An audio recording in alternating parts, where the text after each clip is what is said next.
There's no place to escape to. This is the last podcast. On the left. That's when the cannibalism started. What was that?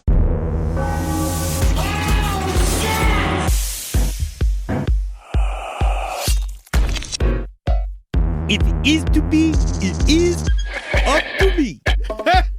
Gotta get into character. It's me, Aaron Hernandez. I'm so sad. I think it's because I did all the murder.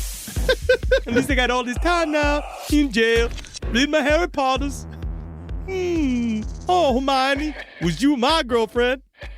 Serious. So serious thinking and reading stuff. Yeah.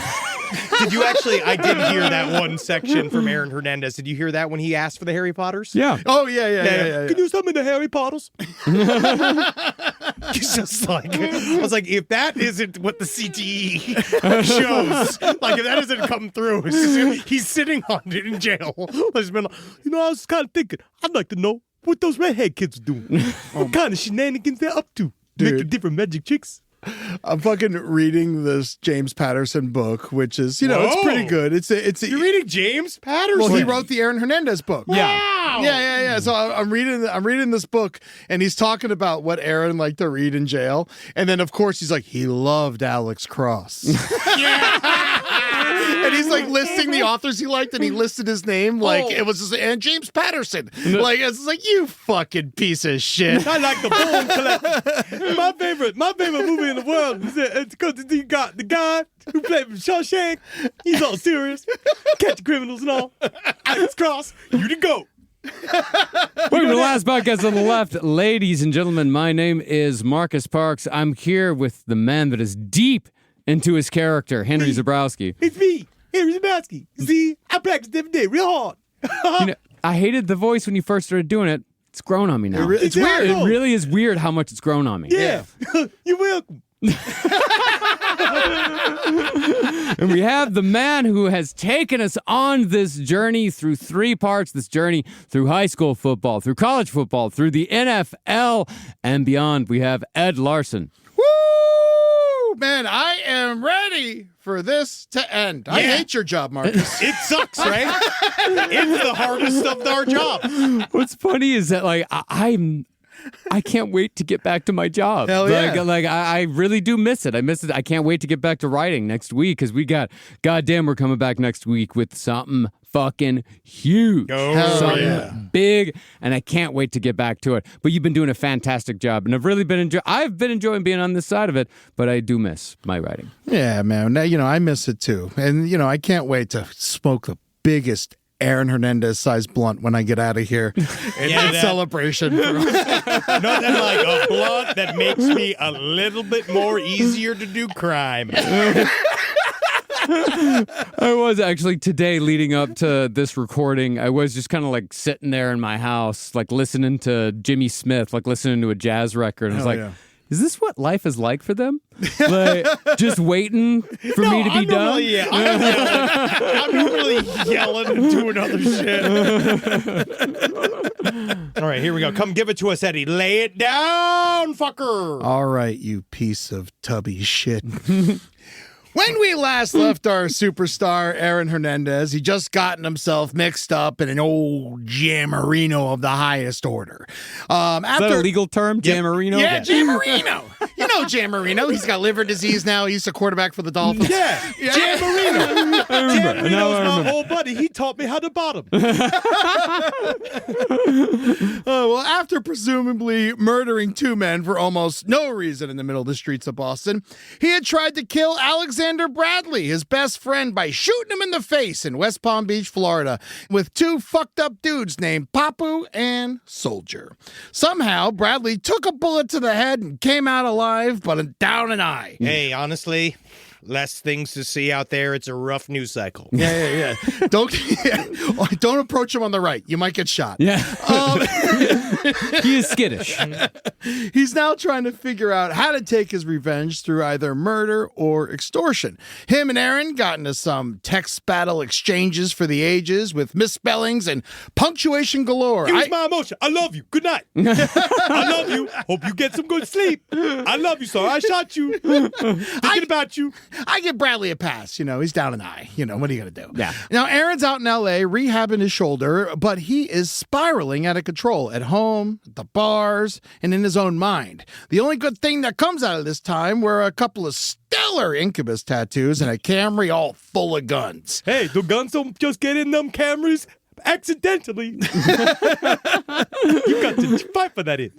Now let's get back to New England and get ready for the upcoming season. And Aaron is trying to pretend he's got nothing bad going on, but inside his own CTE pot-riddled brain, he's prepping for the worst. I mean, just think that this guy is, we've all seen the pictures of his brain. Oh, at this yeah. point. Oh, yeah. It is absolutely fucked, and the guy's smoking weed 24 hours a day. It is not good in any way whatsoever. Yeah, at the time when they checked on his brain after he died, he had stage 3 CTE, and Dr. McKee said it was the strongest case of CTE she had ever seen in someone his age. Yeah. At that time.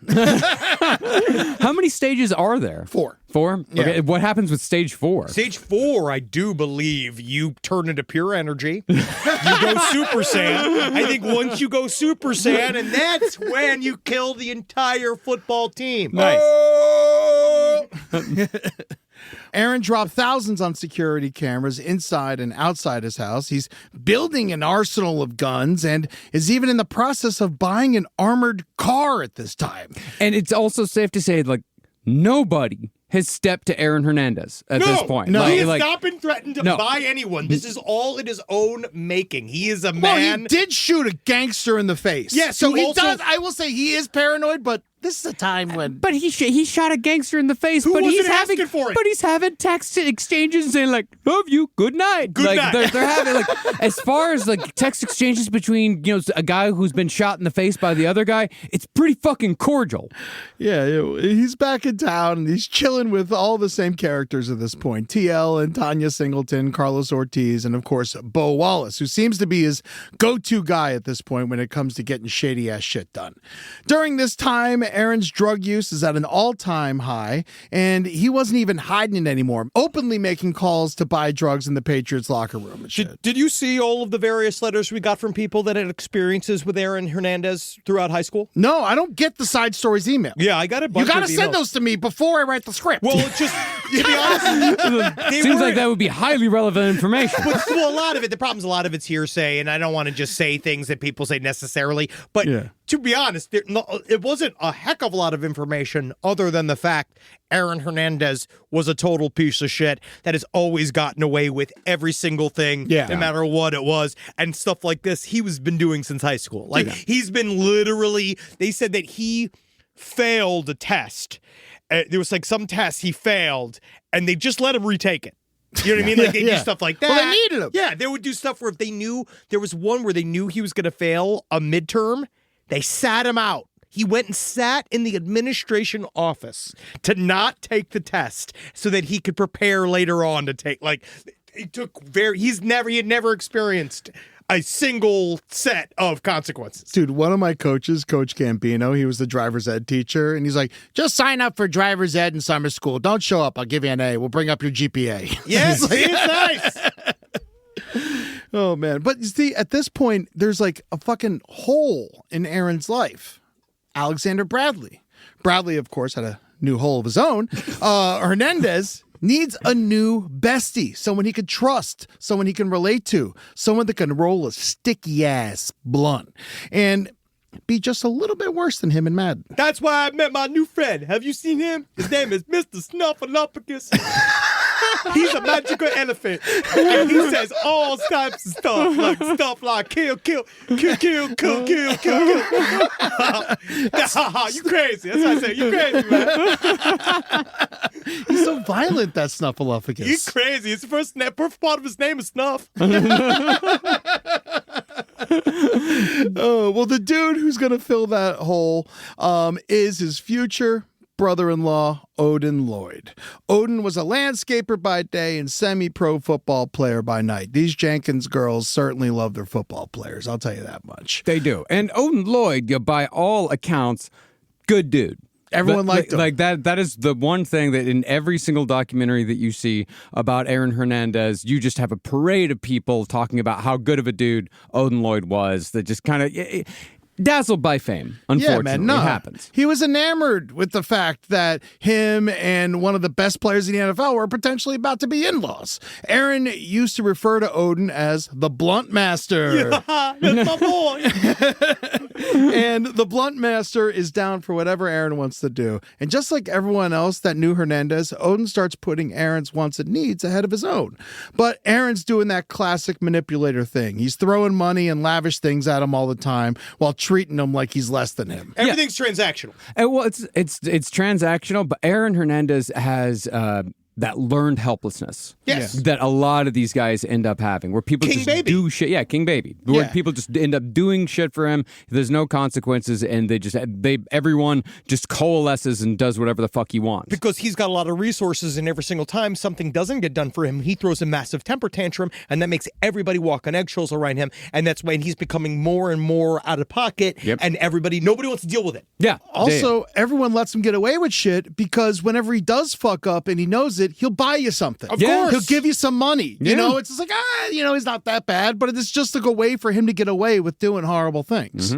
Aaron rented Odin a Chevy Suburban. Odin, he's too broke to have his own ride, you know? He gives him all the weed he wants, and most importantly, Shayana and Shania are happy their men are getting along so well. This should have worked perfectly, and other than Aaron's erratic, violent behavior, the real reason Odin couldn't fill Alexander Bradley's shoes is because he was just by all accounts a really calm, nice man. Yeah. Yeah. Just Yeah. a normal guy. It really is a goddamn shame. But what it shows you is that it doesn't matter if you're a good man or, someone of questionable moral character like Bradley. If you're right next to Aaron Hernandez, bad shit's going to happen to you. Like, he's going to turn on you eventually. Oh, Like, yeah. that's He just- grinds through people. That's just the way he does it. Everyone in his life Yeah. has to deal with some kind of bullshit, and he's usually the center of it. So we're looking at June 14th, 2013. Aaron, Odin, and a crew of friends are out partying at Club Rumor in Boston. So outside the club that night, Aaron and Odin were seen in a verbal altercation. No one really knows about what, but we all know it could have been about anything because of how unstable Hernandez was. Everybody knows the purple Teletubby is the nicest one. Everybody knows. And I won't have you tell me anything different. Okay? Purple Teletubby, best Teletubby. Yo, there's apartments above us, bro. Calm down. Teletubby, my motherfucking homie. My motherfucking homie. It's okay. It's okay. He just lost the Super Bowl. It's Purple fine. Teletubby, try to make me gay. I ain't gay, Purple Teletubby. So, but the rest of the night, Aaron and Odin stayed away from each other. The tension was thick in the club. It felt like the beginning of Belly Up in that bitch. Wow. Odin's trying not to let it ruin his night. And he Like makes... that green ass fucking Teletubby. Hell yeah, man. So I like that. Fuck that dude. I like that fucking green ass Teletubby. Fuck that shit, man. Fuck that shit. You know my favorite? The baby. That's why I like that. I like that grin and Baby. baby son, because that so shit's gonna be all right. That's what I like. I like seeing that fucking little smiling baby son, because I know all that shit's gonna work out. Oh, man. See, like, everyone got along with Odin. Everyone liked him. And he's like, fuck it. He just made some new friends, and he starts hanging out with them at the club. And Hernandez, paranoid as ever, believes these men to be the friends of Daniel De Abreu and Sofrio Furtado, those dudes he recently killed over a spilled drink at Club Cure, which, by the way, is 1 block away. See, I could see him. His brain is porridge. He's filled with drugs and alcohol.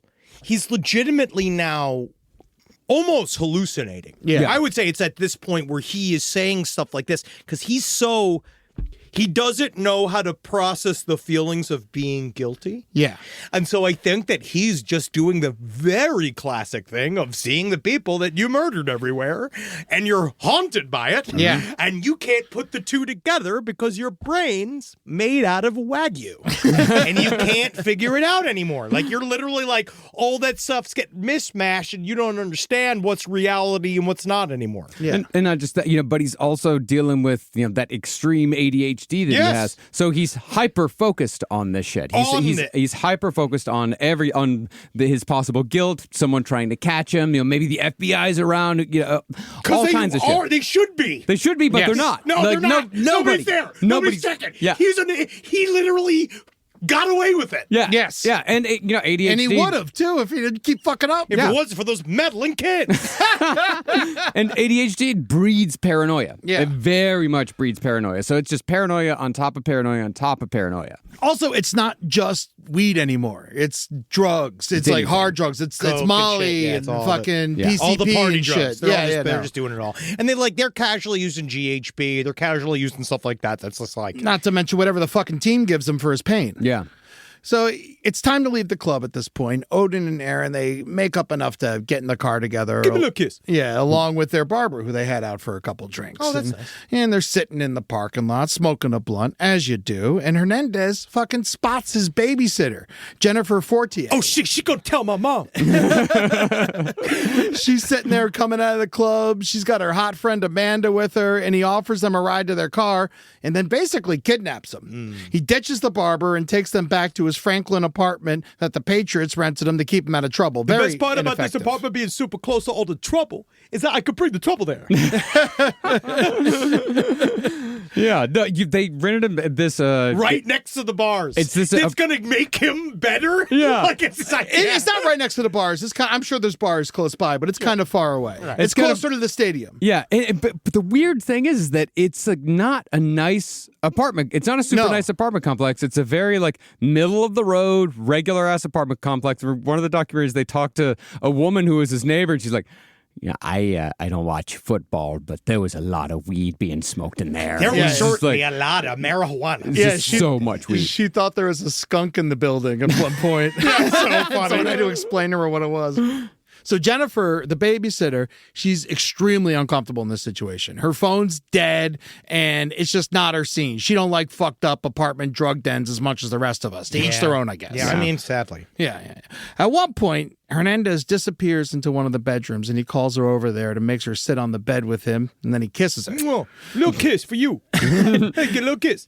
She rejects his advances because she's his fucking nanny, but he doesn't push the issue, and he just says... I understand. No hard feelings. Not everybody could be into the Hernandez. And then he just passes the fuck out. Odin's also passed out in the living room, and Jennifer takes her friend's phone and calls a cab. Gets the hell out of there.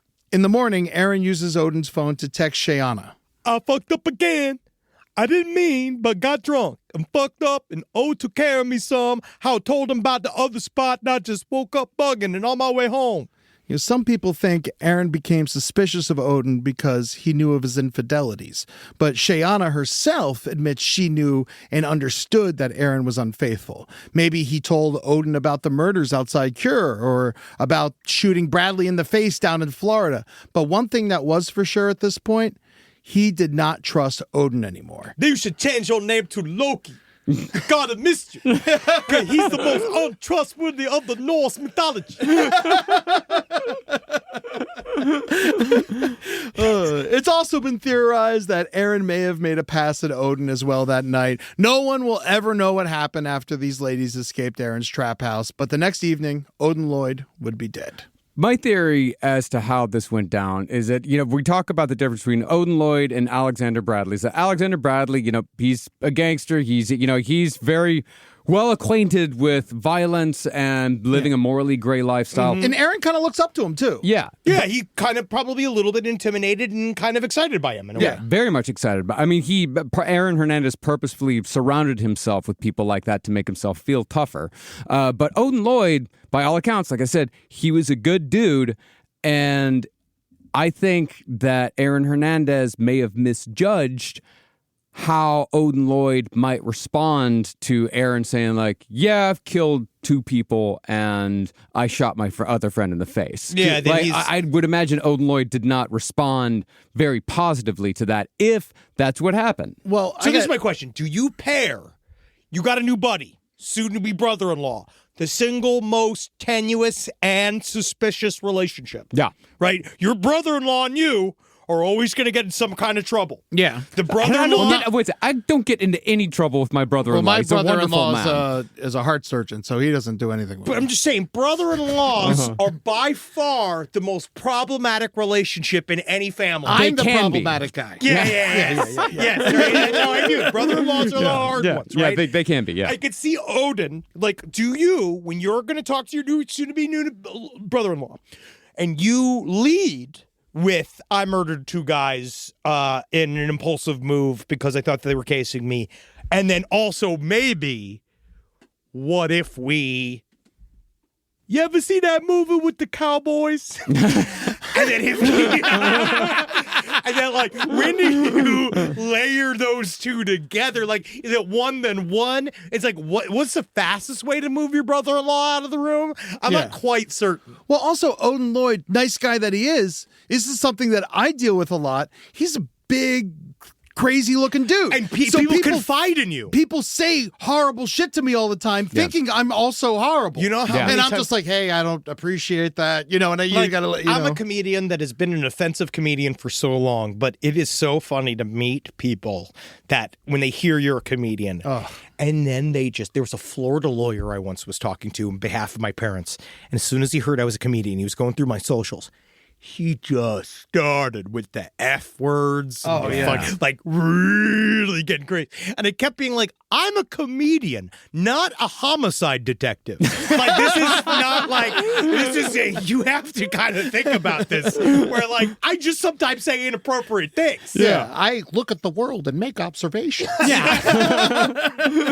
I don't think Aaron made a pass at Odin. I think that he tried to make him another Alexander Bradley, and Odin Was like, "Nah, was thanks." well, just like, I'm not. That's not my scene. I don't like. And Yeah. he probably looked very uncomfortable. Yeah. And he may have even said like, "Hey, that's fucked up, man." Yeah. And And now Hernandez, he's looking at you different. Now he's looking at you different because Aaron Hernandez is very, very paranoid. And he's thinking this guy's going to turn me in. Maybe Yeah. this guy's going to try to kill me before I kill him. Yes. Who knows where his fucking mind Yeah, went? he says something stupid. Odin Lloyd's like, I don't like this. And then he's like, fuck you, motherfucker. That's probably the argument, Yeah. in my opinion. Oh yeah, no. I've been around people like Aaron Hernandez in my life, and they turn on a dime, and it's very fucking dangerous. Very and scary. You got to get out of there. Yeah, don't hang out with scary people. No. Please. Unless, of course, they bring you to fun things or give you stuff. All right, so it's Father's Day, June 15th, 2013. Aaron's on the phone with his agent, Brian Murphy, trying to figure out what to do with Alexander Bradley's $1.3 million extortion. If I was Aaron Hernandez, I'd pay it. Yes, he just got a shit ton of money. I would pay that money. Yeah. Or, but he's like, yeah, he won't do it for some reason. And then Bradley just texted him, Don't understand why. If you was man enough to shoot me, you ain't man enough to compensate me. I guess I'm a bitch, because when I think about you, I cry. Wow, you make me cry. Why are you saying stuff like sensitive stuff? You know I ain't with you no more. No, you're not with me, but I still look to the stars and your eyes stare back. Whatever. Sometimes I think about what we could have been and the path we could have taken, but we have diverged from that, and so I love you and good night. there was a whole series of other sentimental pleas for money and through text, but like, as sentimental as they were, there was a lot of words that we shouldn't say on the show. Yeah. Like what? So Aaron continued to deny that he had ever even shot him, and he refused to pay him anything. You see, 2 days earlier, Bradley had actually filed that civil lawsuit against Hernandez, and Aaron was doing whatever he could to get out of it quietly and without paying. And it seemed to be going well. The agent Murphy talked Bradley's lawyer into voluntarily dropping the lawsuit. That's because literally, like, that dude's one of the most powerful sports agents in the world and knows how to scare the fuck out of some random ass lawyer. Dude, Murphy is a fantastic agent. Yes, that's who you want. Can you imagine? I just wish I could have committed a crime just so that I could have called Ken to get him to get us out of it. Like, it's just like that idea. I can't even imagine how important you must be. Dude, to this day, Murphy's like, Hernandez didn't do it. Yeah. Like, to this day, he won't waver at all. That's an agent's agent. I mean, even OJ's agent was eventually had to say, like, oh, fuck. It's fine when he finally get let go of his hurt stuck. And he was just like, OJ did it. Yeah. So Murphy's like, if you put this lawsuit in the news, then we really have no reason to pay you. But if you withdraw it now, we can make a deal. And that bought him some time. Sure. He's good at what he does, man. Oh, yeah. So Aaron hit up Odin Lloyd to hang out that night. And right after he hung out with him, by the way, all of Aaron, don't text anyone in a crime. Like, call. You got to call the talk. You meet under a bridge. They have thousands of Aaron Hernandez texts. That's they were just delivered to them. You're like, dumbest things I've ever heard. It was like 2 days in the trial, just reading his text messages. And Sim's going, damn. So Who said that? So he hits Odin Lloyd up to hang out with him that night. And right after he hit him up, he hit up Bo Wallace to get his ass over there because they got to take care of something. It's now after midnight. Odin's waiting for Aaron to come pick him up, and he doesn't show up until 2:30 a.m., and he's got Wallace and Ortiz with him. See, I would have fallen asleep. I've been like, sorry, Aaron, we'll play tomorrow. He's fucking excited, man. I know, He I get gave him a Suburban. Well, also, now, let's say maybe Odin Lloyd also knows he's a murderer. Yes. Maybe. Yeah, and he's scared. Yeah, of course. I think he absolutely knows that he's a murderer. Couldn't get murdered, at yeah, this yeah. point, yeah. Yeah, so when Aaron's picking up Odin Lloyd in Dorchester, his sister, Shaquilla, spots him getting into the car, and Odin sees that she sees him, and then he texts her. You see who I'm with? Aaron has gone full Eddie Nash at this point, all right? He's firing his gun out the window while he's driving. He's shooting at street signs. He's blowing through tolls, scraping the side of the car. It's fucking bananas, all right? How about, 20 minutes go by, something like that. Shaquilla finally texts back. Sorry, my phone was dead. Who was that? Odin responds, NFL, just so you know. And that's why I think that Odin Lloyd knew that he was a murderer. He was, and then he knew that he was going to be, he knew that he was about to get whacked. Yeah, well, he knew something bad was going to happen. Yeah. Definitely. Yeah. And all he had to say was NFL. Yeah. And that was his last text message of his life. Wow. Odin Lloyd was then brought to an industrial park less than a mile from Hernandez's North Attleboro home and smoked his last blunt with Aaron Hernandez. Oh, at least they had one last blunt together. Oh my God, his fucking DNA was on the blunt. Both of them. It was like he handed them everything. Oh, he was such a bad killer. Well, it's also this, like, because he's acting like he's in a movie. Yeah. He's not in reality anymore. Oh no. Well, if he's ever been in reality. No. Yeah.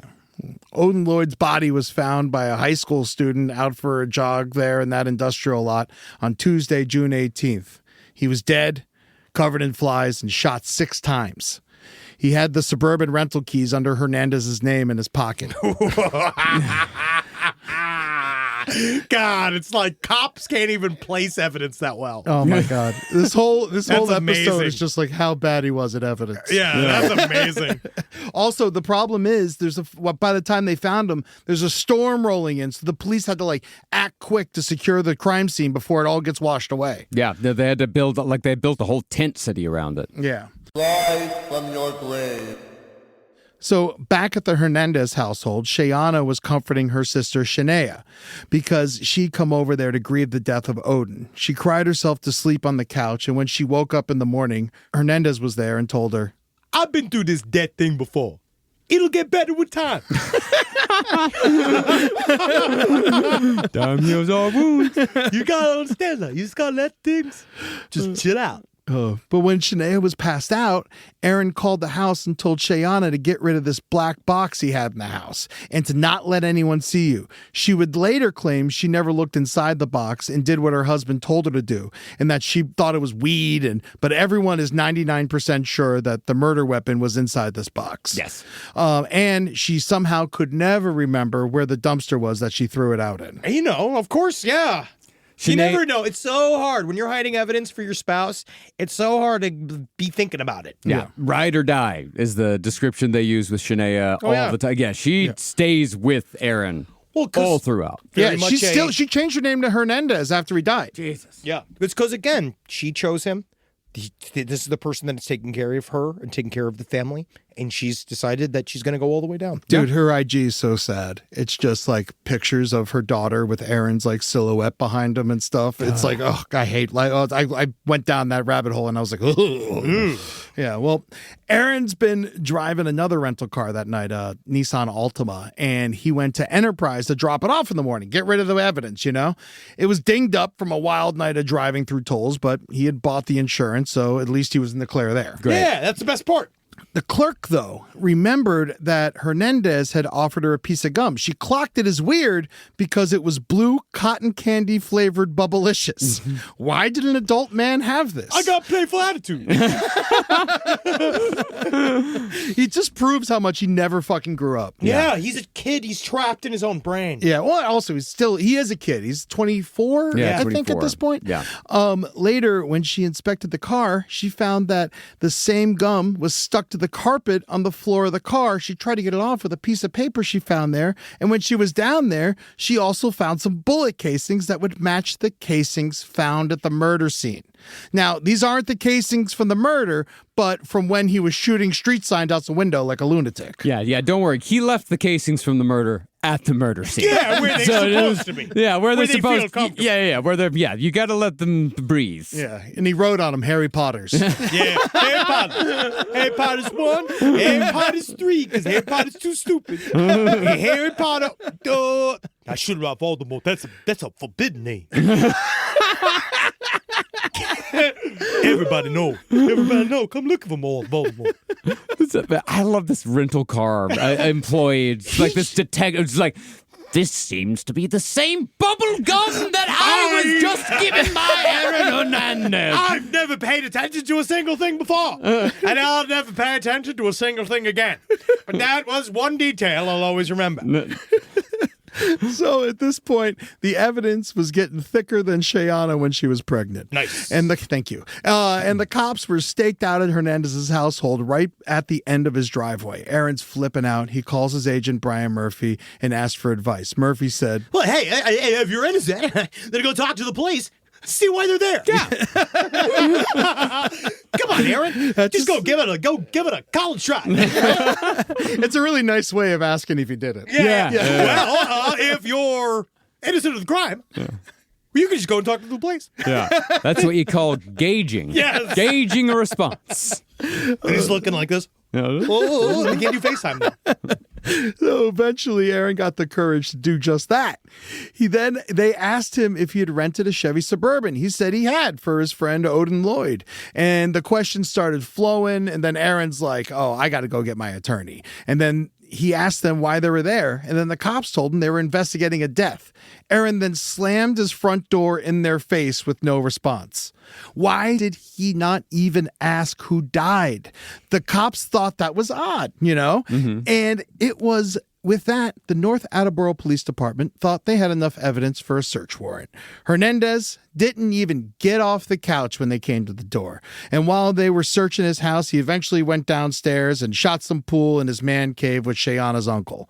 Before he broke the rack, he turned to Shayana's uncle and said, My endorsements are gone. Puma'd run back to the mountains. Pussycats. Couldn't handle the heat. Something about multiple murders really makes some of these advertisers pretty skittish. Yeah. Some. Yeah. Some guys will always be there. Good old choose a company. Good. Smith & Wesson would have been a great one for him. Oh, huge. As far as I know, the only shoe that was definitively linked to a mass murder was Keds, Heaven's Gate. Really? Yeah. Oh, that's cool. Yeah, they all wore Keds. Good for them. It's not comfortable. They weren't walkers. All right, it's Wednesday morning. He drives to Gillette Stadium. The place was swarmed with reporters. Helicopters circling the stadium. Aaron was officially a person of interest. Not exactly a good look with Coach Belichick and Robert Kraft, the owner. No. They questioned him in the weight room. Hernandez said he was innocent. He was at the club at the time of the murder. He's just waiting for the timeline to prove his innocence. So he's got that. So they're like, cool. But this would be the last time he ever spoke to Bill Belichick. When he got home, he was served a different summons. Alexander Bradley decided with all of this Odin Lloyd news, it was time to file his lawsuit. And the always respectful TMZ broke the story that another man has filed a lawsuit on Hernandez for shooting him. What was happening? TMZ, probably the most accurate news association on the face of the planet. I do not like them. Don't like them. But We've talked about this. I hate spent them. the week on TMZ. Yes. TMZ, though, has the most correct breaking news They're always first. of any news organization ever. Well, the police had a lot of pertinent questions for Hernandez at this point. Why had he ordered a house cleaner special to his house on June 17th? Super dirty. Why had his security system attempted to be destroyed? It did itself. It was himself. It was committed suicide. Why did his lawyers turn in his cell phone in pieces? Because that's how I found it. It was a Mr. Snuffleupagus. Why are you stepping on my phone? But he was still a free man. So he went back to Gillette Stadium. When the director of security for the Patriots saw him, he came over and was like, "Get out of here." Why don't you just leave? It's time for you to... Well, actually, I was just leaving. Oh, right. Oh, I should go. So now it's Saturday and the cops search his house again and they find a bunch of guns, ammunition, and bulletproof vests, and then they got the break they needed. The Enterprise worker who found the bullets in the rental car saw the news and had not initially reported it. That's a G right there, man. Yeah, because that's a fucking G. He saw it in a rental car and he's just like, you know what? I don't want to deal with it. It was a lady. It was a lady. She said that she had found weirder things returned in rental cars, so she didn't question it. Casings. Well, there was like a shooting range down the road, and so sure. it actually kind of it happened before. Wow, that's hilarious. 4 bullets. All right, fine. But luckily, sanitation had not come to pick up the dumpster yet, and so the cops had all the evidence they needed. Now they had the matching bullet casings to the scene of the crime, attaching Hernandez to everything. But still, there was no murder weapon. So the cops started questioning everyone that knew Hernandez, including his bad boy crew of TL, Tanya, Wallace, and Ortiz. Ortiz was on probation, and his probation officer was one of the detective's wives. She let them know Ortiz knew Hernandez and had just failed a drug test for PCP. So they brought him in, kept him up for questioning, and put him through a polygraph that he failed miserably. And he put Hernandez, Bo Wallace, not guilty. Do nothing. himself, and Odin Lloyd together at the crime scene together on the night of the murder. I will tell you, this is literally the highest score I've ever seen for a lie ever on this. It kind of was like that. Yeah. This man's never told the truth. I actually don't know if he's mentally capable of understanding what truth is. So they got him to cut a deal, and now he's flipped on Hernandez. So finally, the police felt they had enough evidence to confidently arrest Hernandez. They went to his house and took him to jail, handcuffed with a white undershirt hastily thrown over his rippling, tattooed, chiseled chest. Sorry, just some horny adjectives to make sure the ladies are still listening. Oh, don't worry, they're wet. And the men are erect. Oh my God, during the jury selection, one of the chicks who came in and then immediately just blurted out of her mouth, "He's so hot." Yeah. And he's like, haha, you're right. Something on air conditioning. So Aaron Hernandez was now charged with the first-degree murder of Odin Lloyd, along with 6 other crimes, and processed into Bristol County Jail. Arraigned soon after that and denied bail. Hernandez continued to show little to no emotion during this entire process, which just seems to be what he does in intense situations. No, he just shuts off. Well, yeah, he doesn't feel anything. Well, it's like he's just waiting. But he's waiting until somebody gets him out of it, and he knows that if he's calm and if he doesn't freak out, and he doesn't say the wrong somebody comes to handle. Yeah, not a lot of times. Every time up until this point, someone has come along to handle it. He is pretty good at keeping his mouth shut. Yeah, that's like the one thing he's good at in this whole thing. Bo Wallace, he knew the cops were going to be looking for him too, so he hit up TL and Tanya, get him out of town. They drove him on back roads all the way down to Georgia, where they put him on a bus down to South Florida for Bo to hide out. 2 days later, T.L. Singleton drove off the road in Connecticut with his mistress while high on PCP, Oxy, Coke, and booze. He died on the scene. The mistress lived. Yay! And that's another win for side chicks. Just go loose. That's too many drugs to be on and drive. Yeah. You know what that amount of drugs are? It's called taxi. Yeah. Let's go get a taxi. I feel like that's easy to do. Yeah. I think, he would have gotten away with it like Ted Kennedy, because I feel like Ted Kennedy was doing those, but not PCP. Yeah, anything but PC. It's all of the normal senator drugs. So a week after that, the Patriots are trying to distance themselves as far as possible from Hernandez at this point. They've fired him. He's gone. He's not on the team anymore. And then they offer a buyback program for Aaron Hernandez jerseys from fans. The Patriot Pro Shop traded over 1,200 Hernandez jerseys, and fans could pick any other Patriot that they wanted. Man, Bill Belichick's laughing us all into the grave, though, man, with this new 24-year-old fucking prison keeper. Dude, he's going to get fired from his college job. Yeah, dude. Yeah, he don't give a fuck anymore. He's getting his dick sucked. He is getting a couple extra million for basically nothing this Yeah. year. So Puma and Muscle Milk, they already dropped Hernandez loose. Bristol Central High School and University of Florida removed any mention of him from campus. But then the biggest hit to Hernandez came. EA Sports removed him from Madden. That has to just been, he'd be like, my God, I didn't know I could ever experience. What is this salty discharge? What is this salty discharge? Cone of interest? By the way, USC still has O.J. Simpson's Heisman on display in their Heritage Hall. You can't take away the stats. Sticking to the gun. You can't take away those stats. I mean, it seems to be the thing that Aaron Hernandez was most upset about was them taking his awards out of his high school. Yeah. Like when you listen to the conversations, not really that he had, Florida, but his high school. it was his high school he was so upset about. Because that that's was- where his dad was. There's like a legend there. The Hernandez name is a legend there. And because that was the base of his whole personal legend. Yeah. Yeah. And this is also the same town where he's in jail. Yeah. So in Bristol County Jail, they kept Hernandez away from other incarcerated people for his own protection. Solitary, but not solitary type of deal. He was only allowed in the yard for 1 hour a day, but only by himself. He kept working out. He was like, I'm going back to the NFL. He's working out like a motherfucker. He wanted to join Gen Pop so bad. He wanted to play basketball, but they're trying to figure out if that was a bad idea or not. Yeah, it was a fucking bad idea, Aaron Hernandez. This is jail. You're not fun. It's not fun. Because they also said the thing about Aaron Hernandez was that he had that ability to be like normal everywhere. Yeah. Yeah. And they said that when he went was into very jail, likable. Yeah, Yeah. and then when he went into jail, he got comfortable really quickly. He was all like, oh, wow, kind of fun. Hanging out with the boys, going around, playing different checkers made out of people poop. People poop get hard and making checkers out of them. They're playing with that. He Have fun. adapted incredibly fast. He was very good at adapting to anything. Also, right now, it's like assumed that he's joined the Bloods. Yeah. So everything's going on. They eventually let him join Gen Pop, and he took to jail surprisingly well, just like you were saying.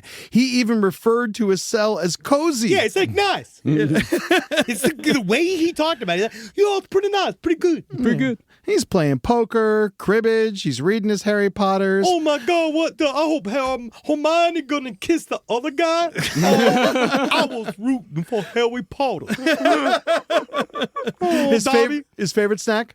2 honey buns with peanut butter in the middle. I don't know why that made me just fucking gag when I read that. That's so sweet and it's just- disgusting. Honey 'Cause I buns love are honey, huge. I love honey buns and I love peanut butter, but fucking Christ. Ugh. It's a child's meal. Yeah. Yeah. It's like, or it's a stoner's meal Yeah. is what it is. It's like when I used to get, when I was in college and I get 2 Eggos and I put peanut butter and jelly and cream cheese on them and eat those.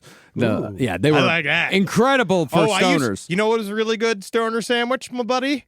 Eggo waffles, ham and cheese. Whoa! Ham and cheese Yeah. between Oh my 2 God. Eggo waffles. You put some syrup on that shit. That's the shit, motherfucker. No boner check right now. Yeah, dude. That's the fucking shit, dude. What do you put on it? Mayonnaise, mustard? Both. Both. Mayonnaise, mustard, maple syrup. Fuck yes. Like a big fat piece of shit, dude. Yeah. Damn, dude. Yeah, man. Yeah. That sounds dangerous. It's real good. You dude. earned that body, bro. Yeah, dude. I carved this body. Hernandez also claims at this time that he was friends with the rats and mice. Yeah, dude. I know what I said. You guys made me feel like I'm Cinderella. But he didn't like the cockroaches and spiders. They're mean and gossip. They say mean things. They say things they don't mean. Also, most of the guards are fucking Patriot fans and enamored by him, so they turn a blind eye to his drug use. Even in jail, he's getting special treatment. Yeah. So the Odin Lloyd murder trial began on January 29th, 2015, but it really didn't get going in earnest until mid-February thanks to a series of weather-related delays. A massive snowstorm dumped over 24 inches of the white stuff on Fall River, but that paled in comparison to the mountain of evidence against Hernandez. During that time, Brady, Gronk, and the rest of the Patriots won the Super Bowl again. I mean, so I can't remember. Aaron Hernandez, did he ever win a Super Bowl? He never won. He never He won. was in one and they lost. Yes, but- and like in his first season, right? He was Yes, in one. and then Yes. the next season they lost in the AFC Championship game to the Yeah. Baltimore Ravens. Yeah, but that's incredible that like the season that he was supposed to be like their $40 million guy, They didn't would have need won the him. Super Bowl. Yeah, they didn't even need him. Yeah, they didn't even need him. Nope. God, but I mean, they were so good. I hate them, but they were so good. Yeah. A few years prior, as we just said, Hernandez had played in the Super Bowl. However, there might have actually been more cameras on him the night of the murder. There was extensive surveillance footage from outside businesses linking him to the scene of the crime, but perhaps the most damning footage was the security cameras at his own house. Hernandez didn't delete the footage properly. It showed him rolling up in the last car Odin Lloyd was seen in a few minutes after Odin Lloyd was killed and pulling out what appeared to be a Glock handgun, which, you guessed it, was the exact weapon used in the killing. On February 17th, 2015, prosecutors showed a video of Hernandez destroying his cell phone the day after the murder. Oh, ooh, ooh. I can see everyone just watching me. Ooh, there he is. That's he's doing it. Ironically, this is the same strategy Tom Brady would try not even 3 weeks later during the Deflategate investigation. It didn't work for either of them. The Patriot way was effective for winning football games, not so much at getting rid of evidence. Interesting. Even though Hernandez destroyed his phone, prosecutors still had and presented 2,000 pages of cell phone records. Jesus fucking Christ. These files showed that Hernandez had asked Carlos Ortiz and Ernest Wallace to come home from Connecticut to Massachusetts the day before the murder, saying that, quote, You can't trust anyone anymore. well, it turns out that you can trust about half of the people because Ortiz ratted out Hernandez in exchange for prosecutors dropping the murder charge against him. He pled down to a lesser accessory charge that got him 4.5 to 7 years instead of the life sentence he was up against. You know what you call the guy who believes in loyalty of a group of guys that done a bunch of crimes together, and the one guy he says he'll never like rat on his guys? What? That's the guy that goes down for the death penalty. It's that everybody else around you is going to immediately jump ship. Yeah. They are just going to dump your ass, Aaron Hernandez. They don't give a fuck. Like, that's the thing. He thought he had all this power. Yeah. And then once it's all officially there, once the cops are involved, they're all Philadelphia, man. Well, Wallace, on the other hand, didn't provide information or take a plea deal. He took the case to trial and was acquitted of murder but found guilty of similar accessory charges and sentenced 4 to 7 years. These two men saw a fork in the snitch road, took different paths, and ended up in the same spot. Really makes you think. It does. Life provides. Fate answers. It's worth noting here that while they never found a gun, it's pretty obvious what happened. First off, like I mentioned before, Hernandez clearly has a gun in his hand shortly after he enters his house. The defense floated the theory that it could have been something else like an iPad, but that theory falls apart when you note the size, shape, and the fact that it's clearly a fucking gun. The prosecution showed the footage of Shayana Jenkins to get her take. She played dumb as well, saying that it looked like a black blob. That's some kind of black blob. He always had some.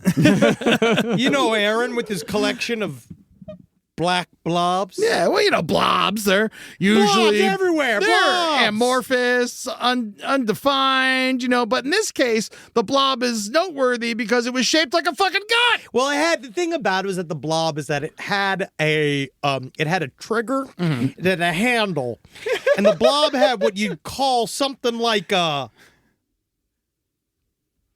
it's where the bullet comes out of. A barrel? Yeah. It's a barrel. Yeah. It seems like that blob. See, I'm a bit It's of a gun. I'm a bit of a blob connoisseur myself. Yeah, I'm thinking the blobs. I actually am. In my house, I have no less than 7 or 8 blobs. I love blobs. Loves blobs. Yeah, I really love blobs. All my blobs are either round or square. Very few are gun-shaped. Yeah, very few are gun-shaped. I'm pretty sure I'm a blob to Tootsie. Yeah. Yeah, she can't see shit. Yeah. Oh, no. I mean, no dogs can. Also, Robert Kraft took the fucking stand. His owner, spray-tanned and smug, and his testimony would actually end up being pretty damning. He recanted how Hernandez told him it couldn't have been him because he was at the club, but the jury had just saw footage of Hernandez from his own home on his own security cameras. He was fucked. And Robert Kraft, he's so haughty coming in and out of that trial. Like, he refuses to even look at Aaron. I can't even look at you. It's like, fuck you, dude. You loved him 2 weeks ago. Yeah, you were fine. He knew about all the shit. He knew about all the fucking horrible things. Even if he didn't know the specifics, he knew that Aaron Hernandez was doing bad shit, and he kept going anyway. He was too important to the NFL, Marcus. Yeah. If he would have got off, even though they knew he did it, he would have hired him back, no problem. Yeah. That was the whole thing with the Patriots. They love trouble players. Yeah. After 2 months and 132 witnesses, the prosecution rested. The defense didn't take as long. Their case lasted 1 day with a grand total of 3 witnesses. And their entire argument was basically, well, that's just like your opinion, man. Yep. The dude would have been proud.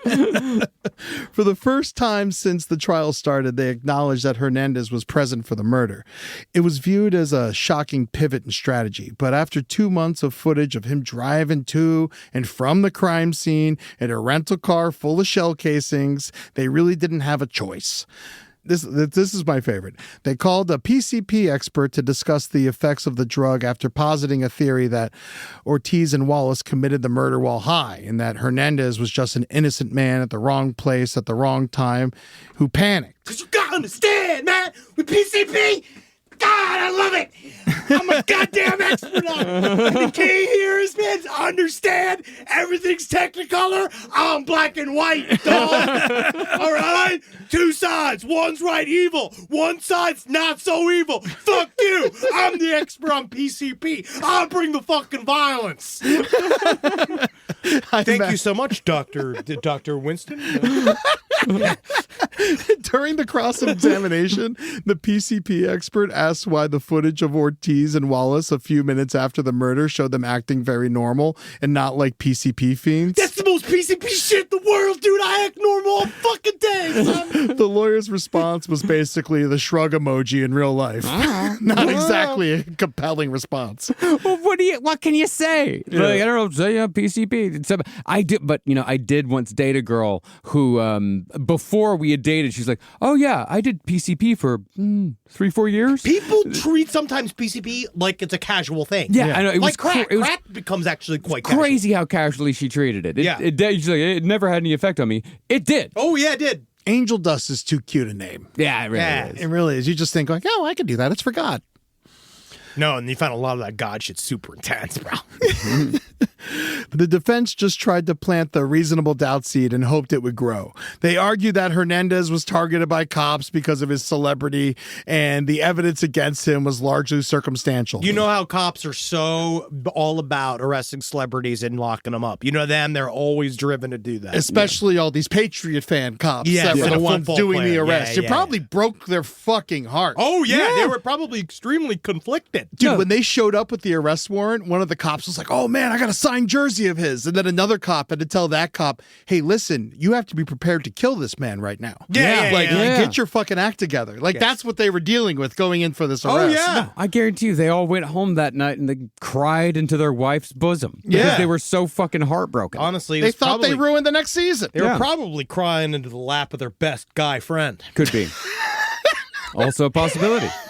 Not going to rule it out.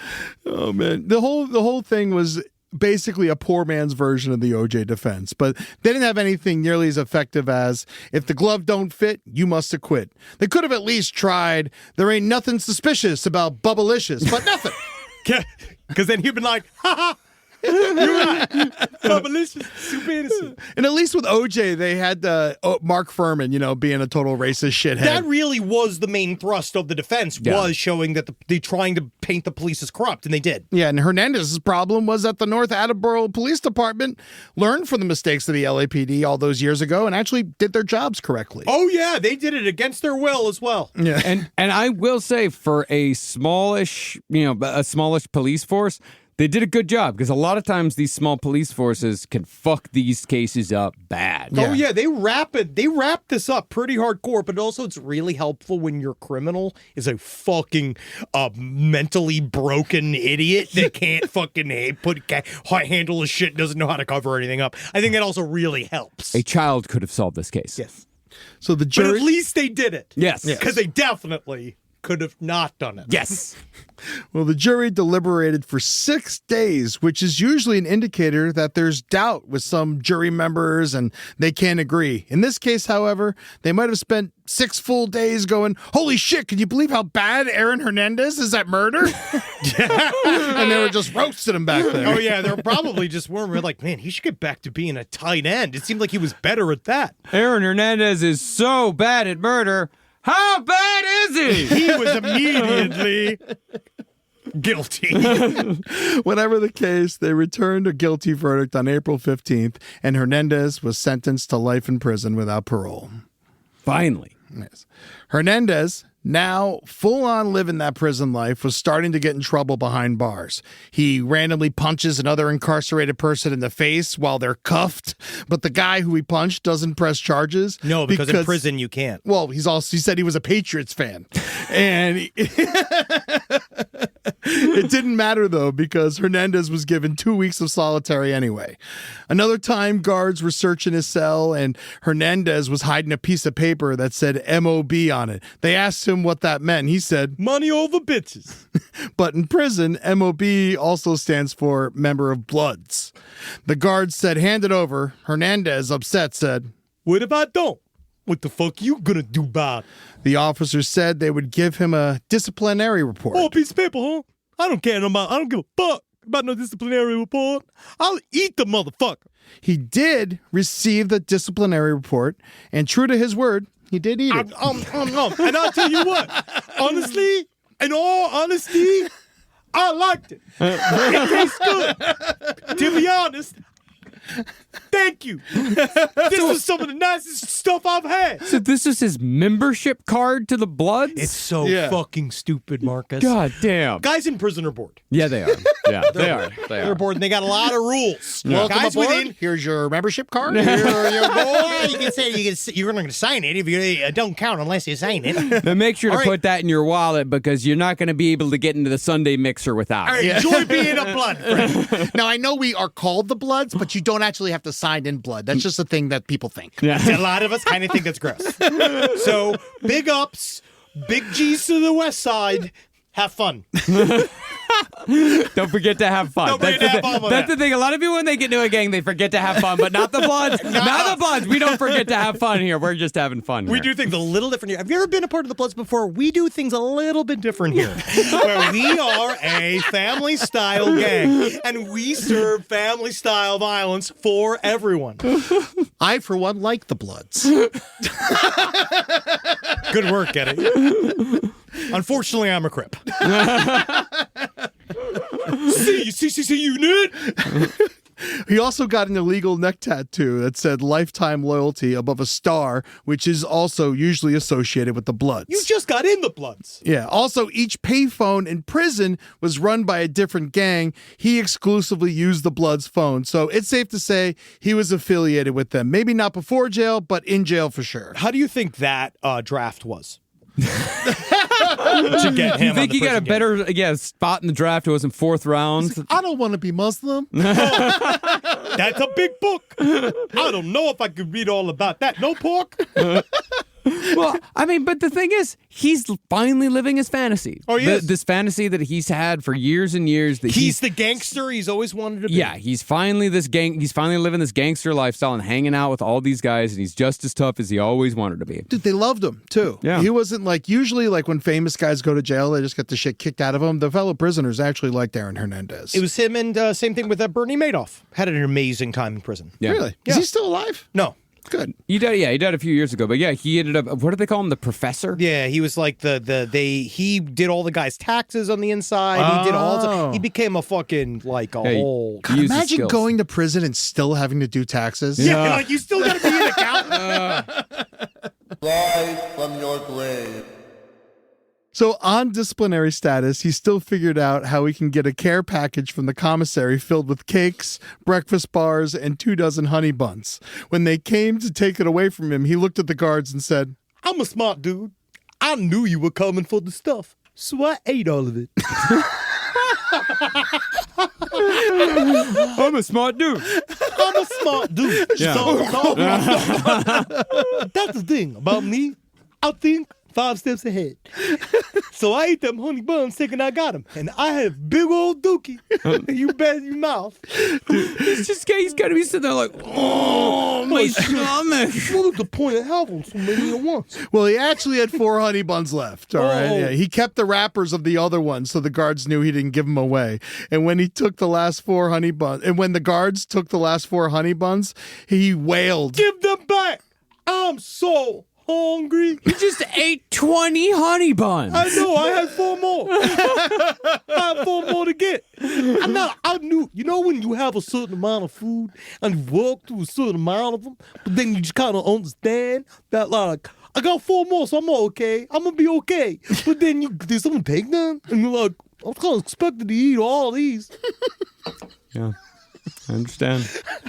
So you did rape? You did child rape? Cool. Crazy. You're crazy, man. You're crazy. You crazy. So crazy. Hernandez also threatened to kill a guard and his family, but I'm sure that was all in good fun. Yeah, you know how that is, brother. I'm just teasing you, man. That's funny. He got into a 2-in-1 fight as being part of the 2, beating up the 1. He racked up 12 offenses, 3 of which were fistfights, and he got real into K2. K2, in case you don't know, is a synthetic marijuana that gives you a sense of euphoria when smoked. Unfortunately, it can also cause paranoia, hallucinations, and psychotic episodes. I know, they had a lot of problems with those.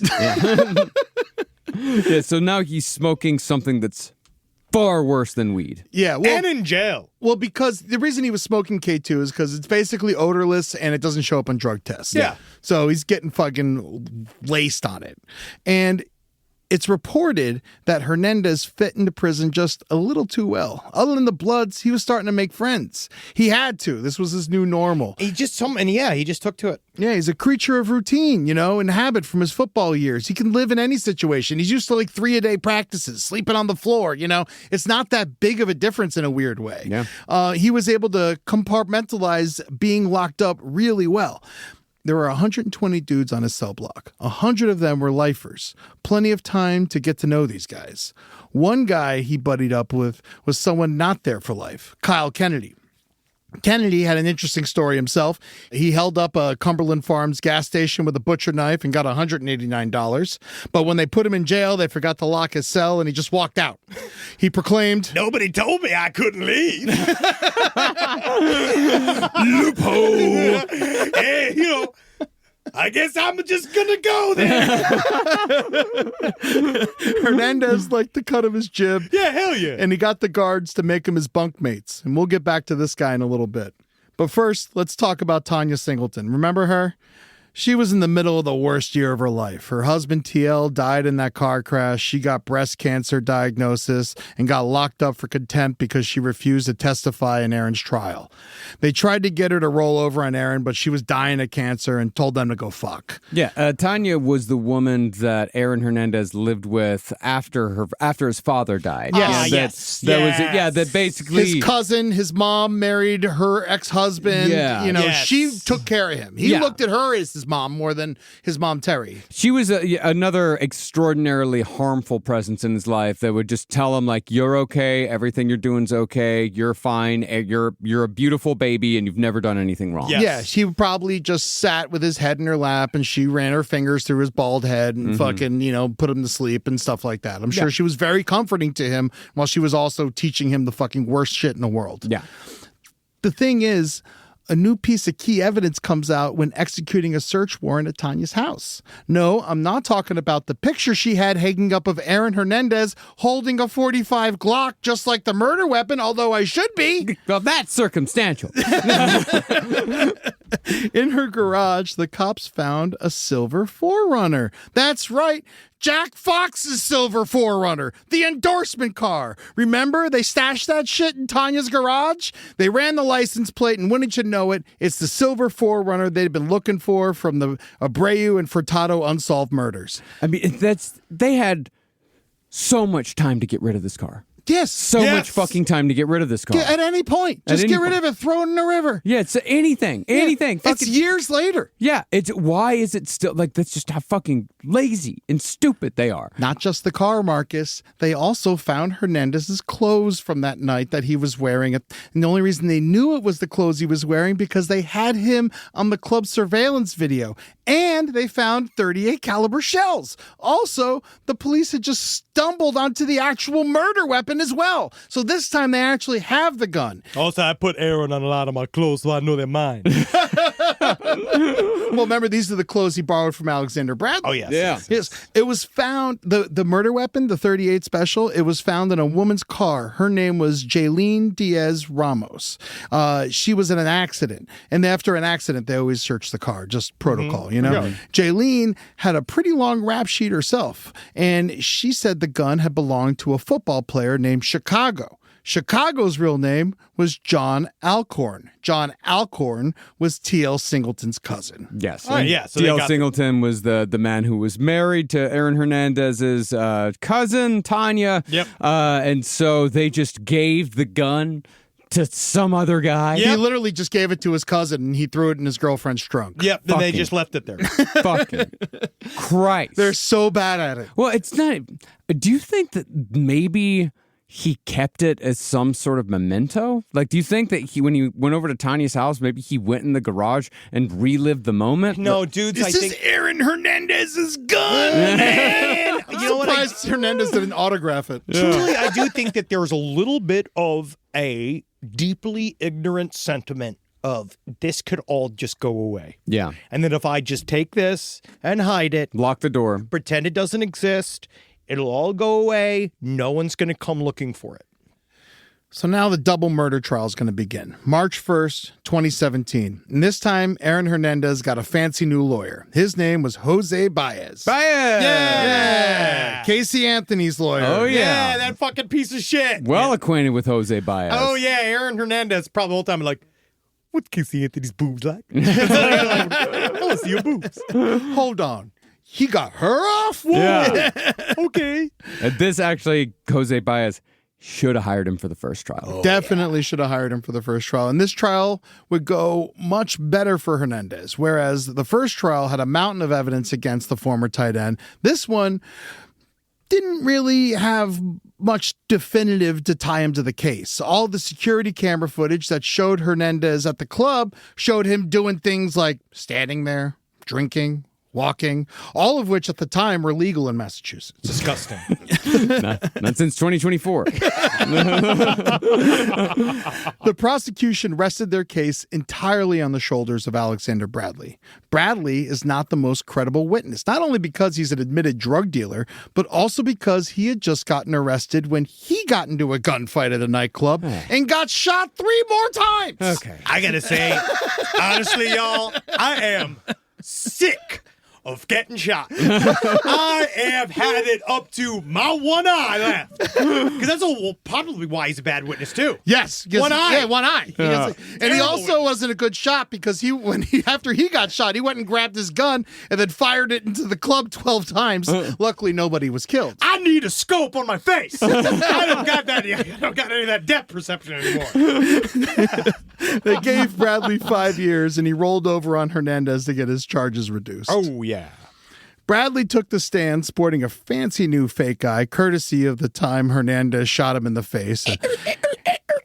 An incident that Fake eyes are actually really nice. They are. They can cool. be. Yeah. Man, remember Last Action Hero, the bad guy with the fake eye? That was the best one. It was really Great. fucking cool. I love that goddamn movie. Yeah. Bradley took the stand sporting a fancy new fake eye, courtesy of the time Hernandez shot him in the face. An incident that feels intense enough to give the jury pause when considering Bradley's motivations for testifying against Hernandez in court. He was a regular Shammy Davis Jr. Funny. Funny. Shaq. Kitchen cats. Yes, me. That's my Sammy Davis. Yeah. Sure. Kitchen kitties. Yeah. Harada. Hey. If he just starts tap dancing in the courtroom. I know that man. He's black. I mean, whether this is true or not, I'm pretty positive it is, but the motive was fucking terrible. Yeah. You know, are there people out there that would kill two men in cold blood over a spilled drink? Yeah, you call them morons. Yeah, I'm one of them. Test me out. Find out what's up. But that's not exactly a strong motive to most reasonable people, and certainly enough to create reasonable doubt. The more plausible motive was one floated by Hernandez's defense team, that Bradley had pulled the trigger, killing Abreu over a drug deal gone wrong. Violent drug dealer gets violent over drugs. Makes a lot more sense than man goes in a homicidal rage over spilled drink and hatred of Cape Vernedans. Well, it's one of those where it seems like a common Boston beginning of a fight is stepping on a shoe or spilling a drink. Oh, absolutely.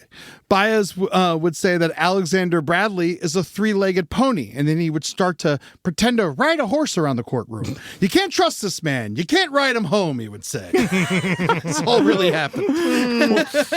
Oh, God. Well, it sounds like what Baez did with this case is a lot of the same type of tactics that he used to get Casey Anthony off. Is that what Baez did with Casey Anthony is he was able to make the jury think that they were smarter than everybody else. Don't let them tell you what common sense is. I'm going to tell you what common sense is. You know but what common sense But you is. know what common sense is. So does this really make sense? Yeah. Just think about it for a second. Does this really make sense? And he really had a way of, because the people in the Casey Anthony trial, they're like, the jurors, some of them are like, yeah, you know, I definitely think she did it, but that Jose Baez. Love that lawyer. He's like, he just made a better argument. It's like, that's not the fucking, That's not the what we're point. doing That's not here. what we're here for. Yes. Yeah. Jose Baez, he confuses people. He confuses jurors. He's very good at confusing jurors. I once had this shady-ass lawyer tell me that law is only what the best lawyer can pretend it is. Of course. Yeah. And then you have good law, and then it's also what judges uphold and then decide. So, April 6th, closing statements were made. The jury deliberated for 6 days yet again, and on April 14th, they came back with the results. Shayana was the only one there for Aaron this time. Terry and DJ had enough of the public eye. The results were much more favorable for Aaron Hernandez this time. He was acquitted of all counts related to the murders and was only found guilty for unlawful possession of a firearm, which got him an additional 4 to 5 years on top of his existing life sentence. And for the first time ever, he showed emotion, and he broke down in tears and relief in front of the whole courtroom. My eyes are crying. My eyes are crying. And not only that, he already had Baez working on his appeal for the Odin Lloyd murder. Hernandez was noticeably happier in jail. He had something to be excited about, the first win in a long time. If he could get this appeal and win, he could become an NFL star again. But on April 17th, investigative journalist Michelle McPhee appeared on the Boston sports radio show, The Kirk and Callahan Show. Let's listen to the clip. Michelle knows the real motive for the murder of Odin Lloyd. And let's just say that Odin Lloyd caught Aaron Hernandez in a compromising position. Let's just say that Aaron Hernandez was a former tight end before he was kicked off the Patriots. Off the field as well? Yeah. Yes. and then he became a wide receiver. Henry, is that really who you want to be in? You want to be in league with those guys? I didn't. You notice? You just did. it You the first started this episode. entire series with that exact same joke. Someone had to be the problematic male. And at that point, it fell to me. I think it still is you. It Yeah, will be, yeah. continue to be me, but you notice I haven't said it since. That's right. I just saved it for the opening because controversy drives the internet. That does. Go ahead, say it again. Ass. At this point, you know what's funny is that I was expecting more to point towards it, but we haven't really seen any of that. I'm going to get into it I a little actually more in a thought that second. was going to be a bigger deal in this story, to be frank. I thought it was too, and as I researched everything, it didn't. It seemed like it was part of his life, Maybe. but Or is he bi, or is he just kind of on the down low? Is it just one of those things that he just does it to do because he doesn't understand? Let's get into it a little bit more because I have my own theories about it. yeah. But anyway, around 1 a.m., April 19th, 2017, Aaron Hernandez hung himself with a bedsheet over his window cut in his cell. He jammed his cell door shut with cardboard, opened his Bible to John 3:16, wrote John 3:16 on his forehead with red ink. Just those words. Just those words. Not the full verse. And then he used his own blood to write John 3:16 on his cell wall and drew a crude pyramid with the word Illuminati written under it. I don't know what that's supposed to mean. I'm not trying to laugh at this. I really am not going to do what I'd like to do during Good this luck. moment. Hernandez left several notes next to his Bible. Stripped naked, made stigmata marks on his hands and feet, covered the floor of his cell with shampoo, slid the sheet rope through the window slat that was only 5 feet off the ground, so he had to do the actual strangulation himself. It was no easy task to complete, but just like everyone always said about him, once he set his mind to something, he did it. And he did it the hardest way possible. And again, he's a dead man, but he's also a murderer, so I will say that's the dumbest shit I've ever heard. That's the dumbest way to commit suicide that I've ever fucking heard. What's with the shampoo? Did he want the cops to slip? No, to so come at he him. would slip. And So he would slip. So Okay. he You would, say yeah. you think it's because he would slip? I think it's Yeah. so that the cops would slip to come in looking at his body. I think that he wrote Illuminati Okay. on the wall because he's mentally 14 years old. Right. And I think he did that as a way to kind of be like, it's I was murdered. I was whacked by the I Illuminati. think he secret did it police." because that's the symbol on the back of the dollar bill and says, "In God we trust." I think that's why he did it. I mean, I don't that's think just he as- understood what Illuminati was. I was Yeah. going to say that all that is as stupid as anything else. Yeah. Well, unfortunately, it's about to get slightly dumber. Why did he do it? Was it the outing of his supposed sexuality? Was he depressed about possibly spending the rest of his life in prison? Was he just having an intense K2 CTE episode? Or was it another thing called abatement? In Massachusetts, at the time, there was a legal procedure called abatement. It basically means that if a defendant died while the repeal of a conviction was pending, the conviction would be wiped out. Now cleared of the double murder and in the middle of an appeal in the Odin Lloyd case, Hernandez might have factored this into his decision to commit suicide. His note included a passage written directly to his fiancée that ends with the phrase, "You're rich," in all caps and underlined. Well, let me correct that. It ends with a quote from a Savage Garden song, as all good suicide notes should. The song is called "I Knew I Loved You," and the quote was, Tell my story fully, but never think anything else besides, I love you. well, Aaron, I'm working on it.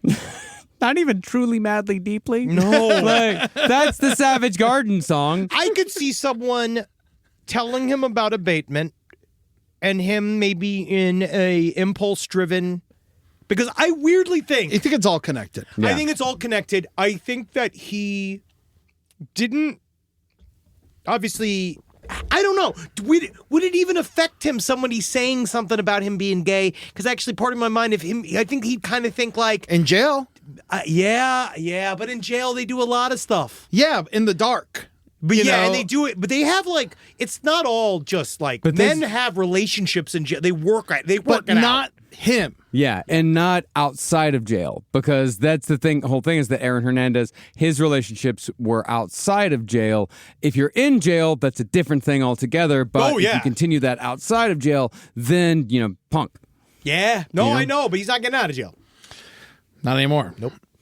6 days after Hernandez's death, his attorneys filed a legal motion to vacate the Lloyd conviction. If successful, this would have tons of ramifications, most notably that Lloyd's family couldn't pursue a civil claim and that Hernandez's estate might be entitled to the $40 million contract the Patriots had voided because of the whole murder kerfuffle. Yeah, that was the thing. The murder stuff really put a damper on a lot of stuff. In May of 2017, a judge granted the motion and erased the conviction, clearing the way for Hernandez's estate to pursue the NFL contract money. The following year, however, the Massachusetts Supreme Judicial Court reversed the ruling and reinstated the conviction, saying the concept of abatement was outdated. They ruled that abatements would no longer apply moving forward. Yeah, because it's really stupid to create like this thing of like, as long as you kill yourself before you're fucking guilty, it doesn't count. Like, Yeah. it's like, that makes no sense. It was a law from like the 1800s. Oh, It was sure. like, there was a reason for it back then. Yeah. that no longer applied. Yeah, it's one of those things that you forget to change. yeah. So after all the dust had settled on the violent crime spree of Aaron Hernandez, we finally had a happy ending. The Patriots had made $40 million. All is well that ends well. Because they needed it. Yes. They really needed that extra 40 mil. After his death, the tabloids had a field day with the outing of Aaron Hernandez. I mean, it's a hell of a juicy story. Shit, I decided to tell a version of it to you folks right now. Kyle Kennedy, his former cellmate, told Aaron Hernandez jail lover stories to anyone who would listen. His high school teammate, Dennis Sansucci, told of his escapades in the Netflix doc, and Ryan Murphy's show told the tale of his forbidden love with an old trainer from the NFL Combine prep.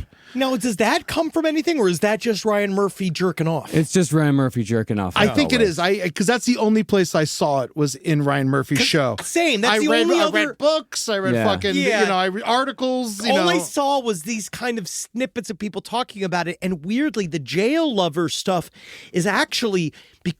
I actually kind of even put that into a whole thing of he got so comfortable in jail. Yeah. And then that stuff is so really in jail, it's pretty run of the mill. Like guys work stuff out all the time. Yeah, but there is also Dennis, the high school buddy. That's something else, That's something else. Everybody sucks dick.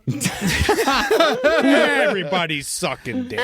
Having a good time. Come on, it's high school. Whether any of it's true is neither here nor there at this point. Was he gay? Was he bisexual? Truth is, we'll never really know for sure because the only person that could tell us, Aaron, is dead. I'm more of a trisexual. Try anything once. So clever, Aaron. Did you come up with that yourself? Yeah. I really thought about it. I was like, well, try. Rob's and by. Try me doing stuff. That's me. I do stuff. Do I think it's possible he was gay? Of course I do. Do I think it matters? No!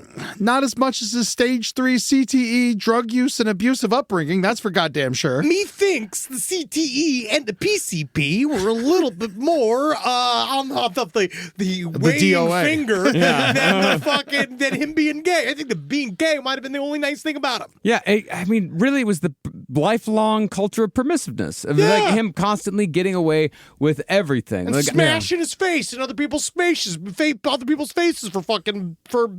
fun and profit. I mean, it seems to be like to me, like I would probably put Aaron Hernandez more in the bisexual realm. Yeah. And but I do think that anytime he had feelings for a man, it freaked him the fuck out. Oh, and sure. I think Absolutely. he didn't like it.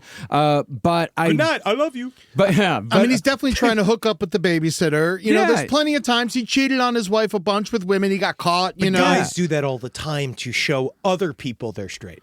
Like who? His wife? Yeah. Literally. To show his wife he's straight, he's cheating on her with women. So that, because there's just. I mean, not his wife. They weren't married yet. Think but about how gay you gotta be married and gay. Yeah. Like, that's the gayest shit in the world. yeah. Well, I think that he was. It's already gay enough to be married to a woman. Yeah. But I do. Yeah, I think it's most likely that he was bisexual, but I really don't think that him being closeted was what led to any of this. No. I don't think it had any bearing. I'm sure it Maybe the suicide. It probably increased the pressure, and it may have definitely had something to do with the suicide, but I don't think it had anything to do with his crimes. Especially Odin Lloyd. Yeah, especially Odin Lloyd. Yeah. Before we go, though, we need to talk about one of the most bizarre subplots of the Aaron Hernandez story that has to be the additional murders committed by members of his high school football team. This is insane. Yeah. So Bristol, Connecticut has a population just north of 60,000 people. Big for a town, small for a city. It's known primarily as the home of ESPN, admittedly a strange location for media conglomerate owned by Disney. You gotta stretch a bit for Bristol's second claim to fame. They're known as Mum City because they were once the leader in chrysanthemum production.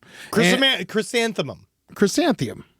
I think we both just say it differently. Chrysanthemum. No, that is a flower. It's The chrysanthemum. flower called a Chrysanthemum? Yeah. Chrysanthemum. Chrysanthemum. Chrysanthemum. Well, they produce it. And although their glory days and the chrysanthemum game may be behind them, they still host an annual Bristol Mum Festival at the end of September. Great. By the time you hear this, tickets might already be sold out, but it's never too late to start planning for the 2026 festival season. I better start getting the tickets to the Mum Festival. Nothing I love better than Do you know where you get the tickets? online. Mum's the word. Mum's the word, buddy. Stuff. Yes.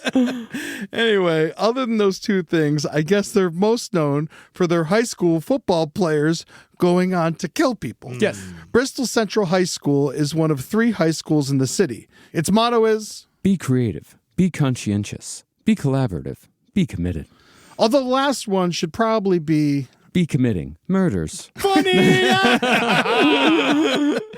because that's what 3 players from the 2006 Rams roster did.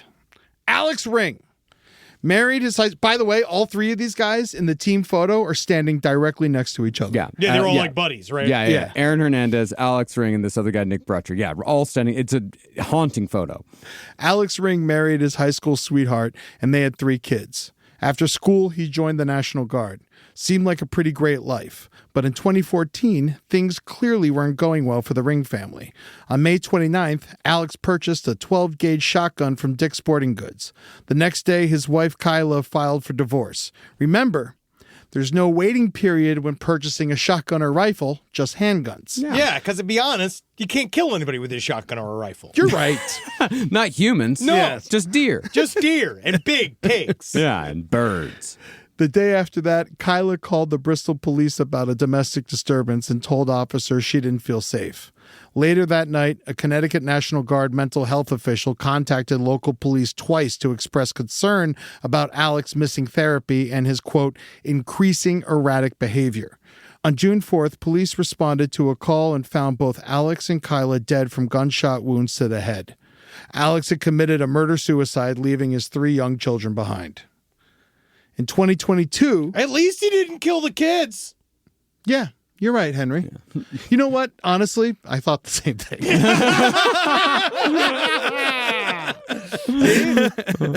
In 2022, Nick Brutcher became the latest Bristol Central football player to go off the deep end. In October that year, perhaps feeling withdrawals from dizzying highs of the Chrysanthemum Festival 2 weeks... Chrysanthemum! It's a goddamn chrysanthemum! I don't give a shit about the flower. I just want to make fun of it. Brutcher committed a particularly heinous crime. Around 10 p.m. that night, Nick made a 911 call and told the dispatcher that he'd gotten into an argument with his brother Nathan. He said Nathan was being aggressive and he needed assistance. The story was completely fabricated, however. It was a ruse to get the police to his residence where he was hiding in the bushes and waiting to ambush the officers. I think all these guys should be focusing on their chrysanthemum parade float. I don't know what's going on here. I really think there's a lot of things they could be working on. Brutcher fired almost 100 total shots, split between an AR-15 and a handgun. In the process, he killed 2 police officers and wounded a 3rd. He also wounded his brother Nathan, who happened to be in the doorway when the police arrived. The only surviving officer, Alex Cercato, was able to limp back to his car despite being shot in the leg. He took cover behind the vehicle before emerging to kill Nick with a single shot. At night. Yes, he was good at it. An investigation would later produce a step-by-step timeline of events showing that it started as a night out for Nathan and Nick, but after a bar fight, a ticket for a suspended license, and a truck being towed, they ended up back home where Nick carried out his plan.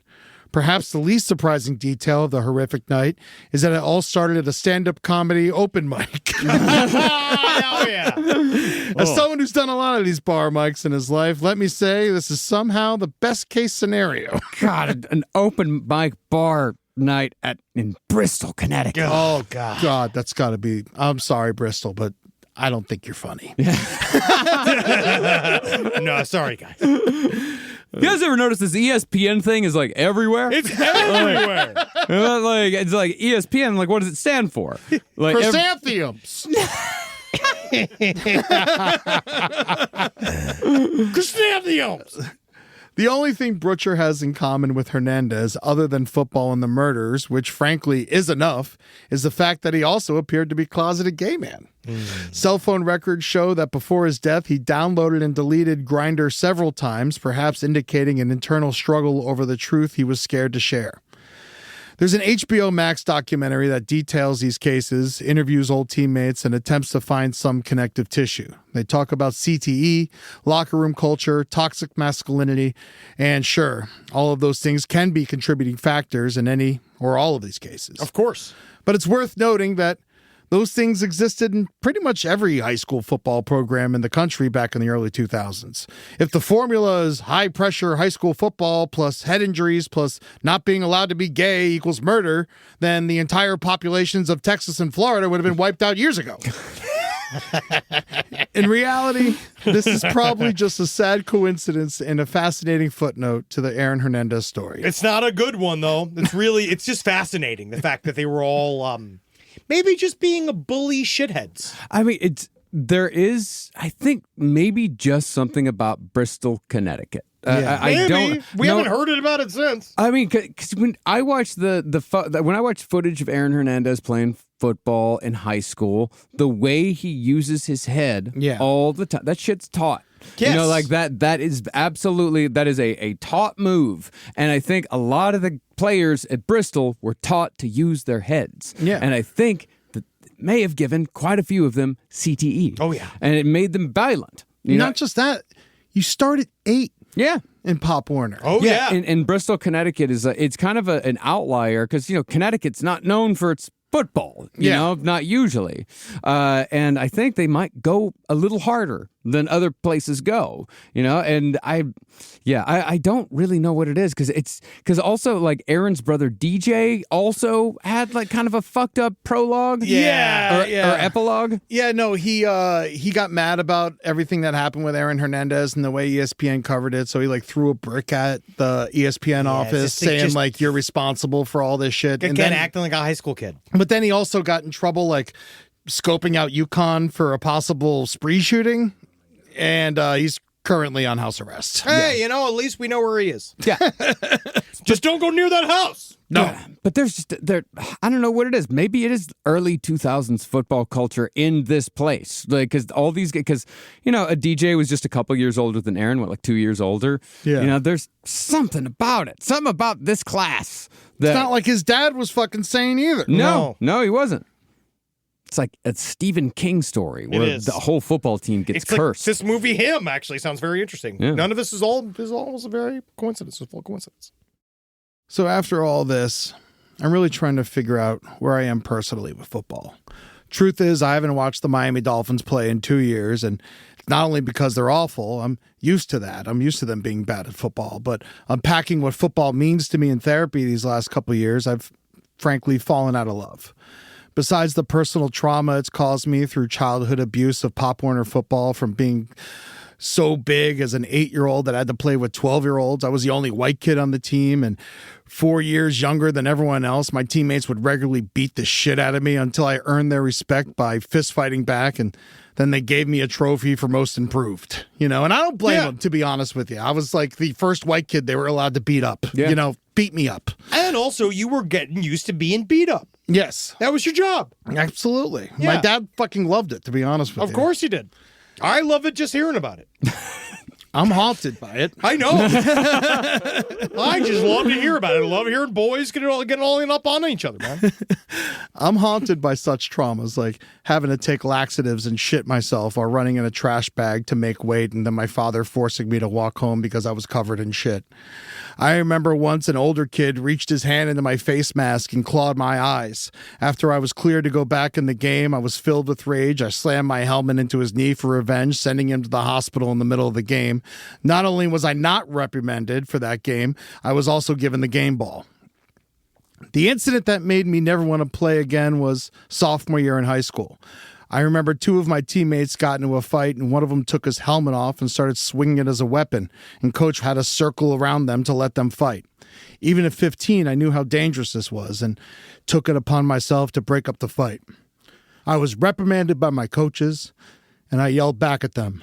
They tried to punish me by not moving me up to varsity at the end of the year, but I was too good, and the varsity coaches needed me, so I moved up anyway. That's how it works. That was my last season. I was done after that. My God, I mean, your program sounds so much more intense than mine was. It was very intense. Yeah, because this type of shit, I will say this about Coach Forehand. He wouldn't have put up with that bullshit on our field. He definitely wouldn't. But you had kind of had like that school was one of those where it did take football really seriously. We right? did. Yeah, we did. We were good. Oh, I mean, yeah. like, first year we were horrible, but the second year we were very good. But we were also at 2 entirely different levels because Yes. you're playing in Florida. I have like 3,000 kids in my school. Yeah, I had 300 people in my town. Yeah. It's 6-man, and I played 6-man football. Which is 6 guys on each side instead of 11. Yeah. It's for smaller schools. We had 60 guys on my squad. Yeah, and we had 55 people in our entire high school. Yeah. And so for us,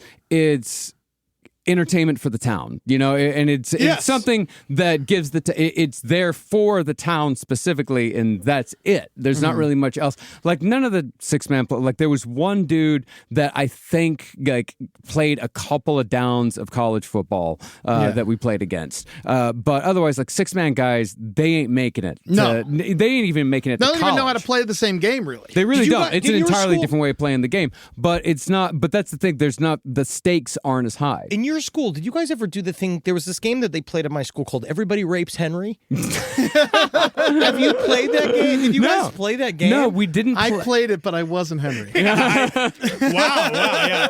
I was always Henry. Yeah, there was a game called Break Marcus's Bones, and they were really good at that. like three guys really won Break Marcus's Bones. Yeah, I bet. In different years. That's amazing. Yeah. Oh, well, now, as a fully aware adult man, when I look at my favorite team, Mostly aware, adult man, I look at my favorite team, the Miami Dolphins, and who they are, and I'm disgusted with them and the dude I used to be. I used to let them ruin my week, getting upset, screaming like a maniac as if I had anything to do with the game, and after a loss, I wouldn't talk to the people I loved and I would drink my sorrows away. For what reason? Because my favorite TV show didn't go the way I liked it? Today, the Miami Dolphins quarterback Tua Tagovailoa has had so many concussions that doctors think he should retire, but he keeps playing because of pride. I watched him almost die in Cincinnati a couple years ago. The star receiver Tyreek Hill has multiple domestic abuse incidents, including hitting his pregnant wife with little to no repercussions, all while their owner Stephen Ross throws $50,000 a plate fundraising dinners for Trump while Tua plays catch with his grandchildren. I thought to myself, what the fuck am I rooting for? So now I got my Sundays back for 1/3 of the year, and my general mental health has improved greatly.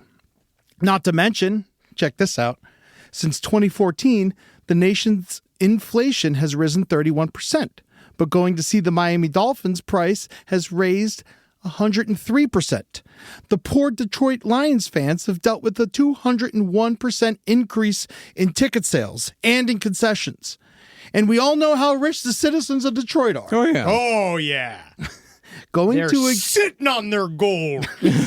I know what's happening down there. Going to an NFL game has turned into something reserved only for the elite. Oh shit! It's been like that for years. Oh, yeah. When I was a kid, we couldn't afford to go to Dallas Cowboys games. In the 90s. There used to be a thing for Dolphins games that, like, I think it was because no one was going, but you could go for like $5 if you bought the tickets at Winn-Dixie. That shit don't exist anymore. No. They had a section called the Fun Zone, and that's where the most fights were. That's where it's called fun. It's fun. We're having fun. We brought our own fun. Right now, if you want to watch football, it's $378 just to watch the shit on YouTube. It is. It's fucked. It's wild. For a season pass. The NFL season ticket or whatever it's called. God. I was looking at getting it because I wanted to actually fill my Sundays with something. And I literally was going to watch football, but I was like, this is insane. It's insane. Not just that, people deserve to keep politics and football separate, but we all know that's not the case. Oh, they put it in. They're doing it. Between blatant military propaganda going on as long as I can remember, along with on September 14th, 5 NFL teams held moments of silence for the death of Charlie Kirk. This is the same league that regularly silences black men when they make statements, such as ruining the career of Colin Kaepernick for silently protesting by kneeling to advocate for police reform, to fining players up to $65,000 for touchdown dances, according to their own website. It seems absurd. You're right. So I might watch a game here and there, but as far as breaking the bank to support a league and team and tradition that uses up their players like they're pawns on a chessboard, honestly, makes me nauseous. I got better things to do than get hammered and yell at a television in my own home like Yosemite Sam. So this Sunday, I'll see you fuckers at the farmer's market, movie theater, or park, making my marriage the best it could possibly be. Take her someplace nicer. It was a really good idea. Take her someplace else. No, honestly, great series, Eddie. Really good work. Fantastic. And interestingly, the only football that I was watching for the last few years was the Texas Tech Red Raiders, and our mascot, Raider Red, looks a lot like Yosemite Sam. Oh, yeah, good. You know who we should watch more of? It's basketball. Yeah. Yeah, because there's nothing bad with that. No, man, no, but they don't get. It's not like this. They allow them to protest, right? They have more access to it. They do a little bit more social things. It's a fun game. Basketball's a great alternative. Baseball playoffs are about to start. Baseball's boring. Baseball sucks. Start in the 4th inning. It's a lot easier to take. Baseball's the one place that I do. Baseball to me is the one sport that's better at. It's the only sport for me that's better at the park. Oh yeah, it's better, way better at the park. Everything else is better on television. I find basketball extraordinarily dull. I love it. I like basketball. Yeah, but they've made it now that it's all 3 points. It's not as fun. Yeah, well, it's you know what it is partly for me as well. Squeaking. Oh, Like, yeah. I can't take the squeaking. But if you go to a pro basketball game, they just have like straight up DJs now, like playing during It's the blast. It's honestly. wild. It's Yeah. awesome. I'll try Last it time out. we went to fucking the Staples Center, it was a fucking blast. Please, crypto.com arena. Thank you. Thank you for correcting me. Good work, Eddie. Great job, I man. wanna This fucking great series. I want to thank Grant, who helped me with the last episode, Grant Gordon, and Pat Barker, roast writer extraordinaire, who helped me with today's script. That's amazing. Really good fucking work. And we are still operating. No matter what we've said, no matter what we've done.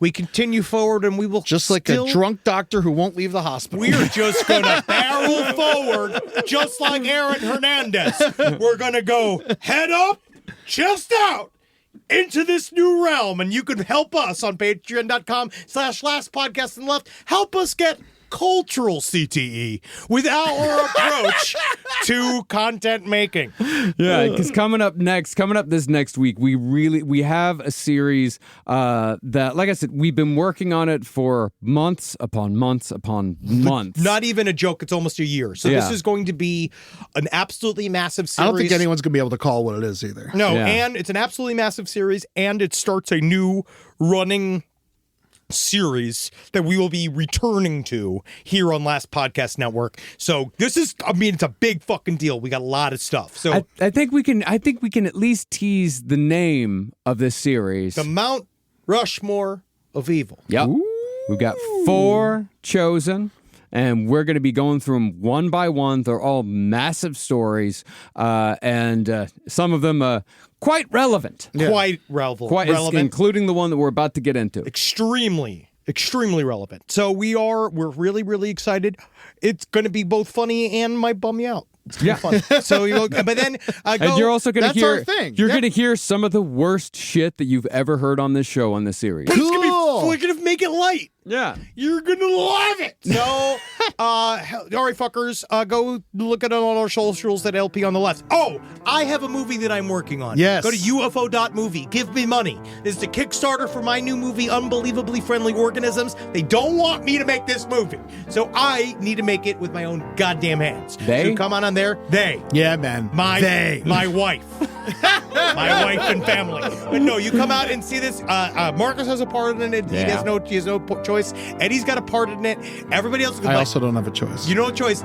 And then wow, yeah, you can come join me, Amber Nash, and Jenna Hayes. But we're gonna have a big old bunch of other people that we're going to be announcing soon as well. I got a cool thing coming up too. I wanted to tell people about. On October 12th, I just booked this shit. We're doing on the 11th, we're doing Milwaukee.